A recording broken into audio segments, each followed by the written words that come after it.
চেন্নাই এই মুহূর্তে যাওয়া আমার পক্ষে সম্ভব নয়, কারণ ওখানে গেলে 7 থেকে 8 লাখ টাকা ম্যানেজ করতে পারবোই না। এত টাকা বলতে কি, আমি 1 লাখ টাকা কেন, 50,000 টাকাও ম্যানেজ করতে পারবো না।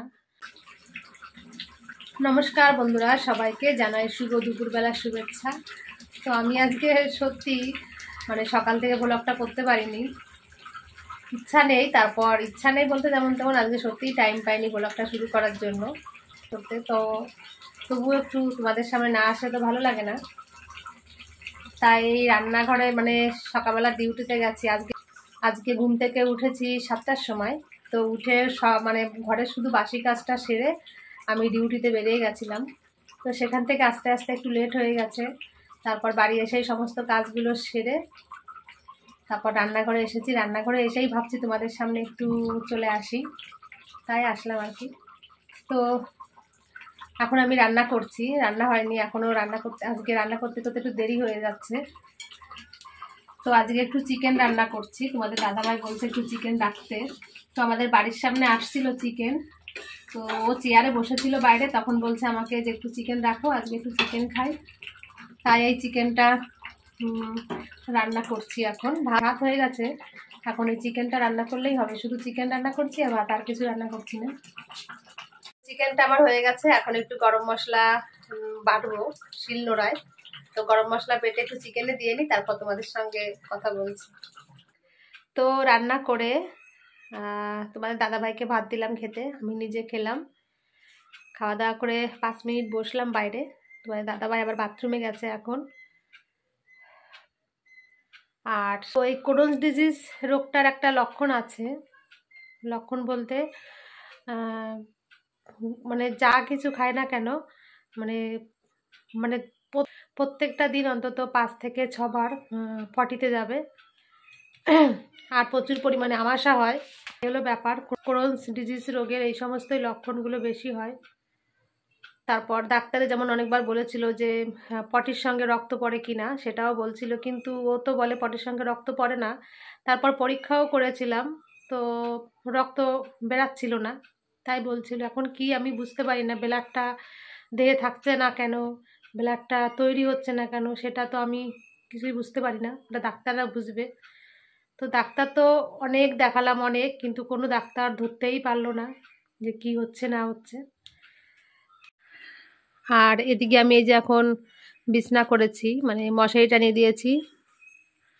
বাথরুম থেকে এসে শুয়ে পড়বে, তো আমি এখন রেডি করে রেখেছি এখানে। সারাদিন আজকে শুইনি, আজকে বাইরে চেয়ারে বসেছিল, এখন তো একটু শুতেই হবে। ওই জন্য ওর বিছনাটা আগে রেডি করে দিয়ে তারপর আমি এখন বারান্দায় যেয়ে বসবো।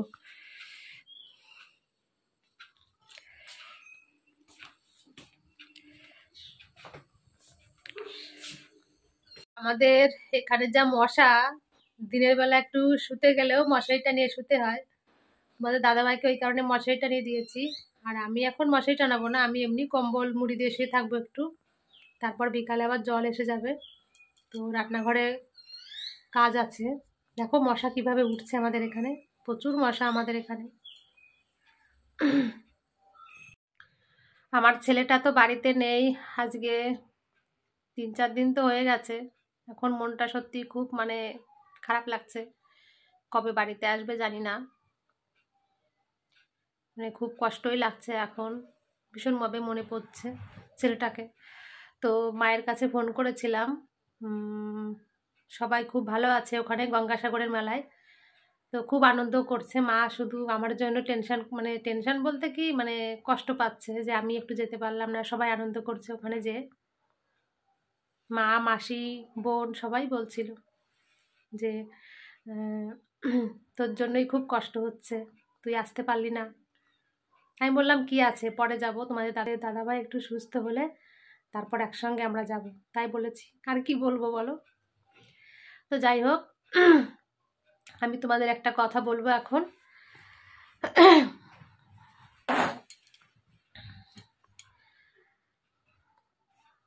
কথাটা হলো, তো তোমাদের তো বলেছিলাম যে চেন্নাইয়ের ডাক্তার আমাদের এই কলকাতায় নোনাপুকুরে 25 তারিখে আসার কথা, আমাদের যাওয়ার কথা ওখানে ছিল, কিন্তু আমরা ক্যান্সেল করে দিয়েছি যাওয়াটা।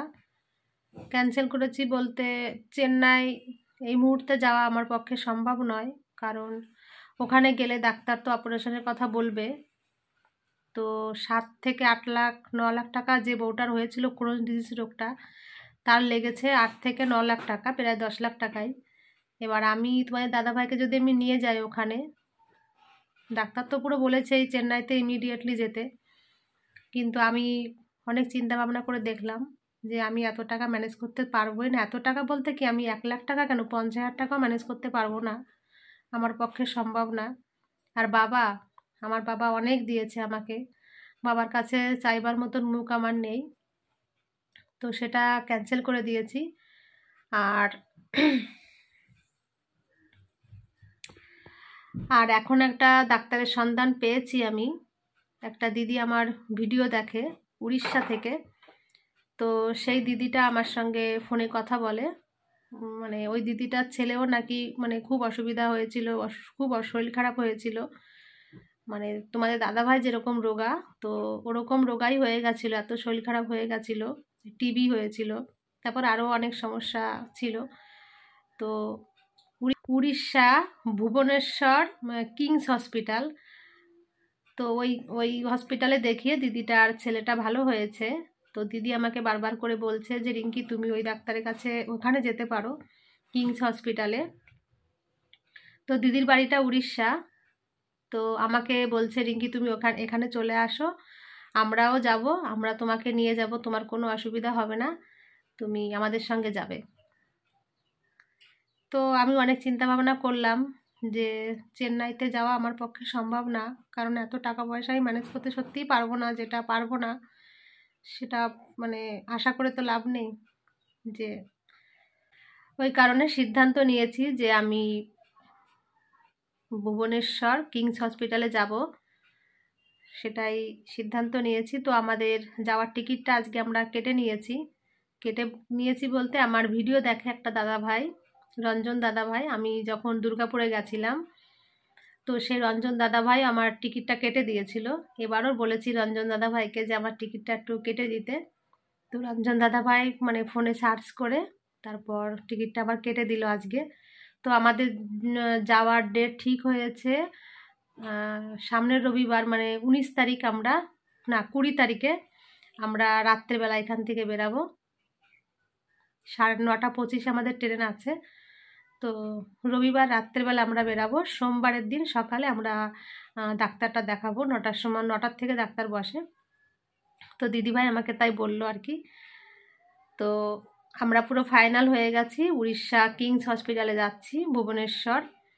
তো তোমাদের দাদাভাই, তোমরা সবাই একটু আশীর্বাদ করো, কি তোমাদের দাদাভাইয়ের সুস্থতা তোমাদের সবাই কামনা করো। তো আমি যেন তোমাদের দাদাভাইকে নিয়ে ঠিক মতন ওখানে পৌঁছাতে পারি, যেতে পারি। আমার সঙ্গে আর কেউ যাচ্ছে না, যাওয়ার লোক নেই, তোমাদের দাদাভাইকে আমি একাই এখান থেকে নিয়ে যাচ্ছি।